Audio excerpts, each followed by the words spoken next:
Վարդան Աբրահամյանի հետ։ Պարոն Աբրահամյան, այս միջադեպը դիտարկելով նմանատիպ այլ միջադեպերի համատեքստում ինչպիսի հանգուցալուծում եք տեսնում ժողովրդավարության բարձրացան Հայաստան փաստորեն այսպիսի միջադեպերի պակաս չկա։ Նախ ժողովրդավարությունը Հայաստանում վաղուց մնացել է խորը անցյալում, երբ որ նայում ենք կոնկրետ դիտարկում ենք այս միջադեպը, ապա իմ համար գոնե առաջին հայացքից զուգահեռի մեջ գալիս է Սամվել Վարդանյանի հետ կապված իրավիճակը, որը տեղի էր ունեցել բառացիորեն մի քանի ամիս առաջ եւ մարդը բառից բուն իմաստով քննչական կոմիտեի կամ ոստիկանության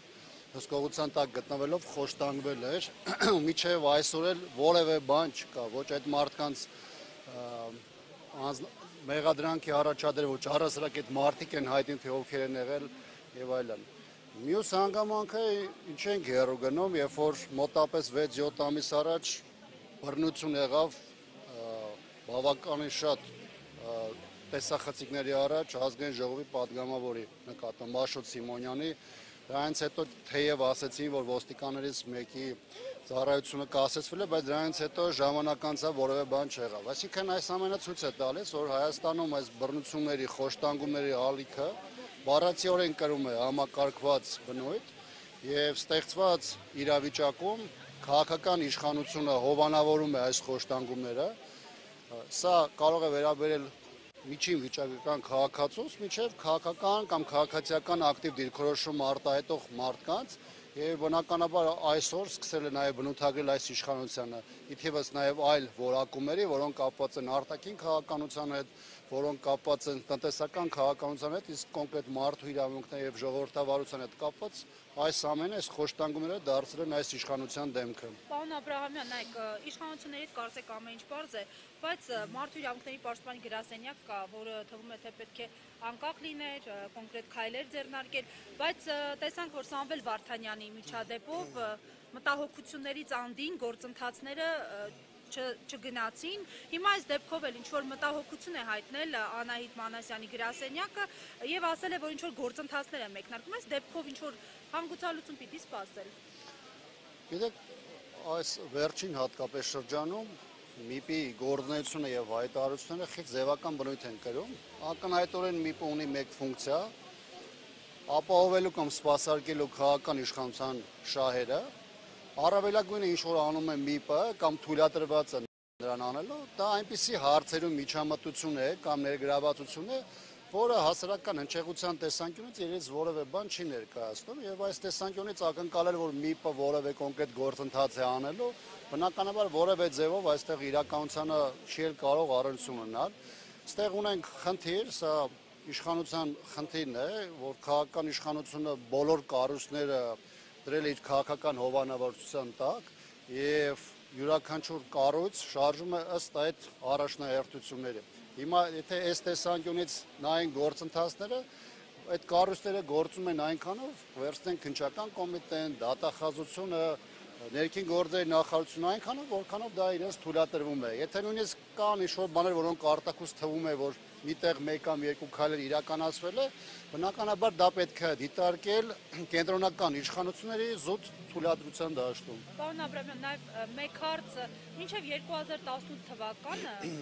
իրավապաշտպան տարբեր կառույցներ, դեմքեր աննշան անգամ իրավախախտումների արձագանքում են շատ մեծ հնչեղությամբ, այսօր չենք տեսնում այդ ակտիվությունը, դա ինչով եք պայմանավորում։ Նախկինում կային կոնկրետ խմբեր, որոնք հանդես էին գալիս հասարակական կազմակերպության կամ այլ միավորումների տակ, որոնց նպատակը ոչ թե կոնկրետ դեպքերի վերհանումն էր, այլ ցանկացած դեպքի ուռճացումն էր եւ այդ ժամանակվա քաղաքական իշխանությունների դեմ օգտագործումը։ Հիմա իրենք ում դեմ անում են, այդ իշխանությունը 2018 թվականից հետո չկա, եկել է իշխանություն, փոխվել են հանձնարարականները, փոխվել են նպատակները եւ բնականաբար դրանցից շատ-շատերը առհասարակ դաշտում որևէ ձայն չեն անում, կամ միգուցե զբաղված են այնպիսի գործունեությամբ, որը կամ սպասարկում է գործող իշխանությունների շահերը, կամ միգուցե երրորդ երկրների։ Բայց սա իհարկե չի նշանակում, որ մենք պետք է մեր հույսը դնենք մենակ նրանց վրա, ովքեր ժամանակին որևէ ակտիվություն դրսևորել են, այսօր էլ այստեղ հավաքված մարդիկ, անկախ նրանից թե ում է ներկայացնում, ով ինչի համար է այստեղ, բնականաբար եկել են ի պաշտպանություն բոլոր այն մարդկանց, ում իրավունքները խախտված են, ովքեր տարբեր ոստիկանական բաժանմունքներում կամ միգուցե կալանավայրերում խոշտանգումների են ենթարկվում եւ այս մարդիկ եկել են նաեւ իրենց ձայնը բարձրացնելու առայն, որ իրենք պատրաստ են որպես քաղաքացիներ գալու, պաշտպանելու իրենց հայրենակիցներին, անկախ նրանից, թե որ բնակավայրից կլինեն, որտեղ ես կլինեն, ես դեպքում չեմ ուզում որևէ տարանջատում անեմ, չեմ էլ ուզում նույնիսկ թեման այս պայն դիտարկենք այն տեսանկյունից, որ կոնկրետ արցախցիների նկատմամբ է այս գործընթացը, թեև հասարակության մեջ նման ընկալում կա, այն պատճառը, որ ինքը իշխանությունը ամենաբարձր մակարդակով մշտապես արցախցիների դեմ անդադ բավական մեծ մաղձ եւ թշնամություն է գեներացնում, բայց այս բանը չեմ ուզում դա այդ տեսանկյունից դիտարկեմ, որովհետեւ ինչպես իմ օրինակներով նշեցի, սա համակարգված բնույթ է կրում եւ սա վերաբերում է ոչ միայն արցախցիներին, այլ Հայաստանում ապրող ցանկացած քաղաքացու։ Ձեր կարծիքով այսքան աղմուկից հետո քննչական կոմիտեն Տիգրանի մատնանշած ոստիկաններին մեղադրանք կառաջադրի, ես գիտեմ, որ այս պահի դրությամբ մեղադրյալ չեն նրանք։ Գիտեք, շատ դժվարանում եմ ասեմ, իհարկե շատ կարևորում եմ հանրային հայ քաղաքական ճնշումը, որը տարբեր իրավիճակներում գործում է, բայց դրանք պետք է լինեն ոչ թե մեկ քայլանի կամ երկու քայլանի գործողություններ, այդտեղ պետք է հետևողականություն աշխատի, որտեղ հետևողականություն աշխատում է, որոշակի արձագանքներ լինում են։ Միգուցե դրանք այդ պահին չբավարարեն, բայց ամեն դեպքում հանրային պայքարը եւ նաեւ հանրային այդ ըմբոստությունը ինչ-որ իրավիճակներում իր տեղը տալիս է եւ մեկ հանգամանք էլ ես պատական չեմ ասում, որ մեծ թվով մարդիկ են այստեղ հավաքվել, ամեն դեպքում իշխանությունը չպետք է մտածի, որ ինքը կարա ինչ-որ բան անի, ինչ-որ մարդու խոշտանգի, ինչ-որ մարդկանց նկատմամբ այսպիսի վերաբերմունք դրսևորվի ու դա մարսվի, նույնիսկ այն հանգամանքը, որ պատասխանատու ոստիկանների լուսանկարներն են հրապարակվում ցանցում, դա եւս նաեւ հանրային ճնշման մի ձև է, որը պետք է շարունակի։ Յուրաքանչյուր մարդ կոնկրետ այդ ոստիկաններից բարձրացած դեպի ներքին գործերի նախարար, կառավարության ղեկավար, դրանք բոլորը պատասխանատու են, որովհետև դրանք այն մարդիկ են, որոնք տարիներ շարունակ ոչ միայն աշկ են փակել, այլ իրենց հայտարարություններով, գործողություններով, հանցավոր նաև լռությամբ ըստ էության նպաստել են այսպիսի միջադեպերի կամ այսպիսի վտանգավոր դրսևորումների շարունակականությանը։ Ասացիք, որ իշխանությունը, այսպես ասած, հովանավորում է այս խոշտանգումները, ինչու ձեր գնահատմամբ։ Կարծում եմ իշխանության գործողություններից մեկը, որ ուղղված է Հայաստանում ազատ խոսքի սահմանափակմանը, նաև դրսևորում է այսպես, սա նաև ճնշման միջոց է, սա ուղիղ սպառնալիք է բոլոր այն քաղաքացիներին, որոնք կարող են գնալ եւ չհամաձայնվել իշխանության։ Դա կլինի քաղաքական, դա կլինի քաղաքացիական դիրքորոշման ձևով, թե կոնկրետ ոստիկանությունում միջին վիճակական քաղաքացու որևէ բանի պարտադրմանը, որովհետև կոնկրետ այս դեպքում, այն ինչ որ հրապարակվել է Տիգրանի դեպքում, բարձ է դառնում, որ ոստիկանությունը փորձել է նրան փաթաթել ցուցմունք, որ այդ ինքը համաձայն չի եղել, ինչի հետևանքը դարձել է այս խոշտանգումները։ Իշխանությունը փորձում է ցույց տալ, որ ինքը բեսպրեդելի մեջ է եւ ցանկացած դեպքում կարող է իր քայլին կամ իր նպատակին հասնել ցանկացած մեթոդով, այլ թվում նաեւ բռնության միջոցով։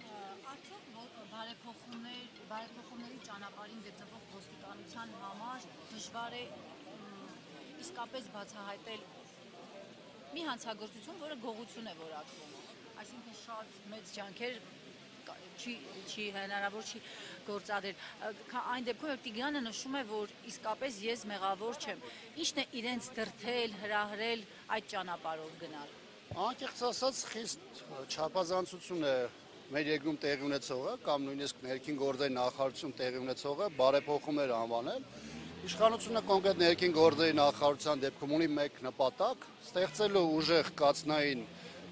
համակարգ, որ մահակի դեր է կատարելու տարբեր քաղաքական process-ների ժամանակ, հատկապես քաղաքական անդիմախոսների մասով եւ այն ինչ որ տեղի ունենում ներքին գործերի նախարարությունում, ես ամբողջապես դիտարկում եմ այդ շրջանակներում։ Ինչ վերաբերում է կոնկրետ այս դեպքին, Կարեն օրինակները կամ վարկածները տարբեր են, սկսեց այն հանգամանքից, որ ոստիկանության տարբեր բաժիններ փորձում են ոչ թե աշխատեն հանցագործությունների բացահայտման վրա, այլ իրենց համար դրական վիճակագրություն ունենալու եւ ըստ այդմ կարող են մարդկանց համոզել, որպեսզի դիմումները հետ վերցնեն, մեկին կանչել, փորձել գործը դրանց վրա փաթաթել, որպեսզի բացահայտման դեպքեր իրենց մոտ դրականով լինեն եւ այլն, բայց խնդիրը այն է, որ մեծ առումով այդ համակարգը, ինչպես ասեցի, կոնկրետ հանցագործությունների բացահայտման առումով չի աշխատում եւ իդեպ վերջին օրերին էլ գրեթե ամենօրյա ռեժիմով այդ սպանությունների տարբեր դրսևորումները դաժան, նաև այս ամեն ինչի մասին են խոսում եւ հիմնական ռեսուրսները, որ ամեն տարի ուղղվում է ոստիկանությանը, շատ ժամանակ դրանք գնալով մեծանում են,